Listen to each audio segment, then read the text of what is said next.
Salve nação, saudações rubro-negras, sejam bem-vindos a mais um vídeo do canal. Temos aqui um corte do programa F360 da ESPN Brasil. Eles vão falar do malvadão do Mengão, galera. Vamos ver aqui então esse corte. Seja bem-vindo, deixa o like para ajudar o corte, o canal, se inscreva e ative o sininho para não perder nada, valeu? Quero dar os créditos de vídeo para o canal ESPN Brasil. Link na descrição como créditos. Tamo juntos, vamos lá. Flamengo, então, porque tem decisão também no Campeonato Carioca, semifinal, as semifinais começam já no próximo final de semana. Se a gente fala, por exemplo, de um Zubeldia, de outros técnicos pressionados, né, com pouco tempo para trabalhar, aquela coisa e tal, o Felipe Luiz parece estar vivendo uma lua de mel, né? Está no céu. O problema... Qual é o problema? Algumas lesões. Eu pensei que eu vou falar, tem muito jogador, é um problema. Eu falei, Mas Ele já falou isso, né? Tem técnico que não gosta muito de uma semana cheia pra trabalhar, né? quer jogar quarta e domingo, ó. Everton, Cebolinha, o Michael, o Mika e o Pedro. São os caras que estão fora, né? E aí sobram poucos caras. Tá, o Prato.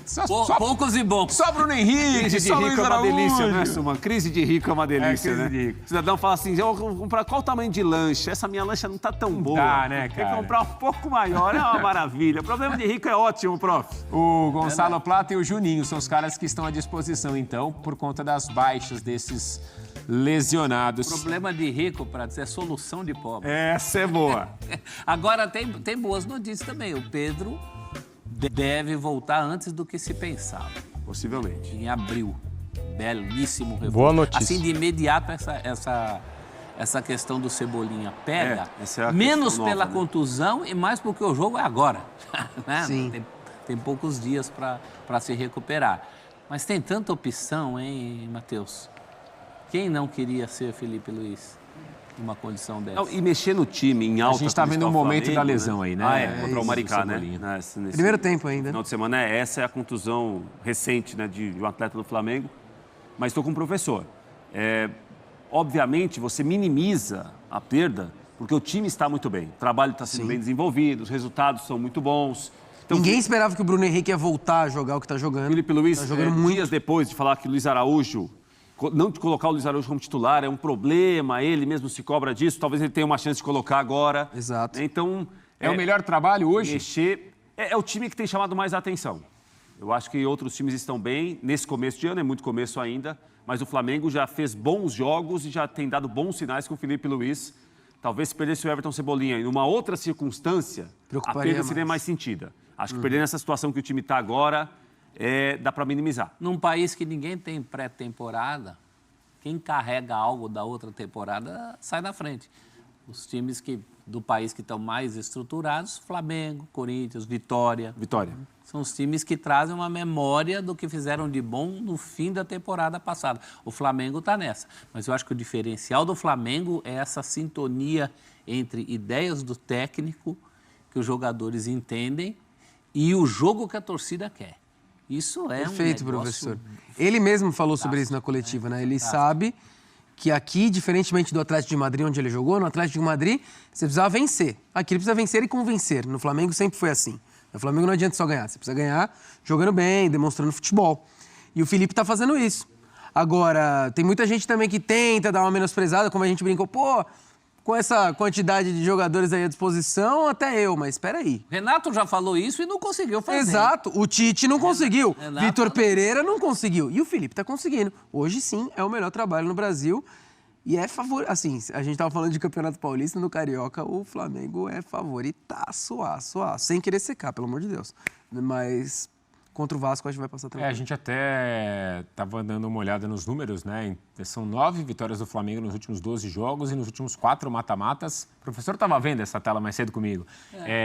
4 vitórias do Flamengo. E a coisa não mudou, Desde 2022, né, esse Entre Vasco e Flamengo. Mudou uma coisa, hein, professor? Mudou. Do outro lado tem um professor ali que Fábio gosta de Carilli. fechar casinha. Mas uma hora ele vai ter que sair, porque até a vantagem do resultado igual é do Flamengo. Tem essa, né? Então ele O tem, empate é em do algum Flamengo. momento, nem que seja aos 30 do segundo tempo do segundo jogo, alguma coisa. O Vasco vai ter que ir para a página 2. Sim. para mudar essa situação. A diferença é muito grande. A gente sabe que futebol, mata-mata, acho que o Vasco teria mais chance se fosse um confronto, como em São Paulo. Mesmo o empate com Também o Flamengo. acho. Mesmo o Flamengo podendo empatar. Mesmo assim, Porque, diminuiria. imagina, você faz o jogo da vida contra esse Flamengo. Tem mais um ainda. Contar com aquele dia em que está tudo certo para você e dá errado para o outro, mas eu tenho que contar 2 vezes. Duas vezes. Isso. A tendência, você falou dos números dos últimos confrontos. Tudo bem, tem casos de últimos confrontos em que foi assim, mas que a situação tenha mudado. A situação não mudou muito. O Flamengo é basicamente o Flamengo dos últimos tempos, melhorado, e o Vasco é basicamente o Vasco dos últimos tempos, que até melhorou em relação ao começo desses confrontos, mas ainda é insuficiente. Aquela promessa de que era o último Flamengo e Vasco, em que o Flamengo tinha vantagem, lembra da 777? Sim. Ficou lá atrás e não aconteceu, não virou. É muito difícil que seja agora. O vascaíno sabe disso. Aliás, o Vasco teve novidades ontem, né? Se não me engano, com problemas extracampo, né? Entrando com algo na justiça em relação à condição financeira do clube e da SAF também, né? Então, mais um capítulo extracampo, mais um problema externo em meio a uma semana decisiva também, acho que corrobora com o que o professor está falando. Recuperação judicial. Recuperação né? judicial, boa, João. Então, é mais uma coisinha que fica, né? Desse processo que está longe de acabar e está longe de mudar a realidade do clube, como era a promessa, acho que não só da SAF do Vasco, a promessa de todas as SAFs é essa mudança de realidade, de patamar, de esperança para o torcedor. Chega com dinheiro, né? Com jogadores, vamos ser sinceros. Acho que a do Vasco tá longe de ser isso, pelo menos agora nesse primeiro momento. E Mostra que o mundo da SAF não é Mostra um isso. algodão doce em qualquer Exato. caso. Salvação da pátria. Exato. E em meio a isso, tem jogo quarta e domingo. E domingo tem jogo. Então, e a realidade é essa, e a realidade é de 2 times bem distantes um do outro, né? Vamos combinar. Estruturalmente, os dois não mudaram tanto nesses últimos tempos. Se o Vasco Nem com a chegada de uma SAF, né? Se o Vasco tirar o Flamengo, será uma coisa para entrar para a história. Também acho que História vai do ser um clássico. grande feito. Vai ter geração de vascaíno contando isso aí para o Neto. E vamos falar que diferença é grande. se classificar, se passa o Flamengo aí, né, se o Vasco elimina o Flamengo, vira favorito, porque hoje o Vasco e o Fluminense, Volta Redonda. pra mim, estão no mesmo patamar. Volta Redonda, obviamente, apesar de ter feito um campeonato carioca honestíssimo, tá abaixo, né? Sim. Mas eu acho que o Vasco hoje tá no mesmo patamar do Flu. Não, Porque o Fluminense, olha, vamos combinar também, né? Fluminense, o próprio Botafogo, que tinha chances matemáticas. Acabou em 9º, professor. Meu Deus! O Campeonato Carioca estava num jeito, se o Madureira ganha aquele jogo dele, ele fechava a vaga para mais um grande entre os 4. Ia ter vaga só para mais um outro grande além do Flamengo. O Flamengo sobrou muito nesse campeonato. Sim. Então, realmente será um feito histórico do Vasco. E agora, só pra gente responder a pergunta que tá na tela, Suman, Luiz Araújo, Bruno Henrique, Plata, dá pra se virar tranquilamente. Matheus Gonçalves é uma ótima Matheus opção, Gonçalves, pô, meteu uma pintura agora também contra o Maricá. Sim, muito boa. Né? O moleque tá voando, dá pra se virar. O Flamengo desfalcado tem mais do que muitos aí têm no seu máximo. Exato. Um ataque como esse é capaz de passar muito bem pela semifinal, é capaz de chegar até o título. Ainda tem o Wallace e Ian, né? Setembro, outubro e novembro, 3 meses. E mais ali, Sacanagem, 2 jogos em né? dezembro que ele poderia ter jogado. Mesmo a artilharia do brasileiro, ele acaba bem colocado entre artilheiros do Ele ia fazer 40, 45 tranquilo. gols. Ele sobra muito por característica, pela maneira como ele joga, para a seleção, para o próprio futebol brasileiro, é mais do que para o Flamengo. E para o Flamengo é importante também, porque a gente falou de todos esses atacantes do Flamengo, mas nenhum com essa característica. Né? Talvez nenhum no futebol brasileiro. Sei lá, não sei. A seleção está chamando o Igor Jesus. Que não está numa grande fase também. Se o Vasco eliminar o Flamengo, seria histórico para o Vasco, né? Sem dúvida. Vexame para o Flamengo? Não sei. Eu acho que assim, não seria histórico, Suman, mas seria um belo feito. Belo feito. O clube é uma instituição enorme. Momento já há algum tempo, é um momento de uma diferença muito grande. Acho que como demarcação de território para o trabalho do Carille, para esse grupo de jogadores, para quem está chegando agora, né? O Palácios, o Vasco está ganhando opções que o Carille estava esperando, que são os pontas, né? Então, Palácios, Nuno Moreira, o Garré, que o Vasco contratou também, vão dar ao Vasco uma opção que o Carille não tem ainda.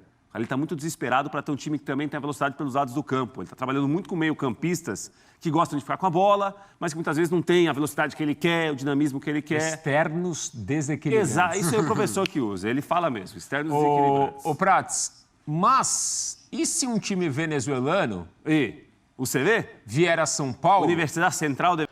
Comemora, nação! Esta, com certeza, é a melhor notícia que nós poderíamos ter, cara. Olha isso, Pedro do Flamengo é liberado para iniciar condicionamento físico e deve voltar a jogar em abril. Cara, sensacional, cara. Pedro já está perto de voltar a jogar no Flamengo. Nesta segunda-feira, o artilheiro rubro-negro passou por uma reavaliação do médico que operou seu joelho esquerdo e foi liberado para começar a se recondicionar com os preparadores físicos.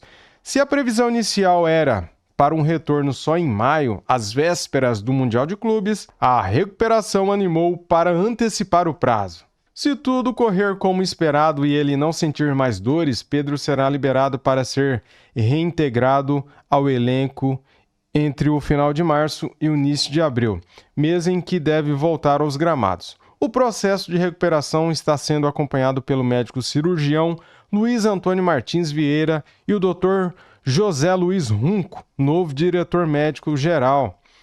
O Pedro se machucou quando estava à disposição da seleção brasileira no dia 4 de setembro do ano passado, em um lance sozinho, sem contato com outro jogador. O atacante sofreu a ruptura do ligamento cruzado anterior do joelho esquerdo. Depois da cirurgia, ele iniciou o tratamento na primeira semana de outubro no Ninho do Urubu. Ele está fora de combate no Flamengo há 33 jogos. A lesão fez Pedro perder a chance de quebrar mais um recorde e ter sua melhor temporada na carreira. Porém, mesmo com a grave lesão e sem entrar no gramado desde o início de setembro, o atacante teve em 2024 a melhor média desde que estreou no profissional. Foram 32 gols em 45 partidas, média de 0,7 por jogo em números absolutos. Seu melhor ano ainda é 2023, quando marcou 35 gols em 61 partidas. Cara, o Pedro é fantástico, né? Pedro, Nossa, cara, você é abençoado demais, cara. Dá gosto de ver o Pedro, cara.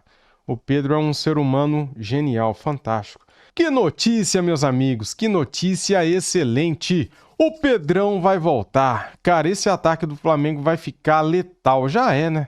Vai ficar melhor ainda. E aí, gostaram da notícia?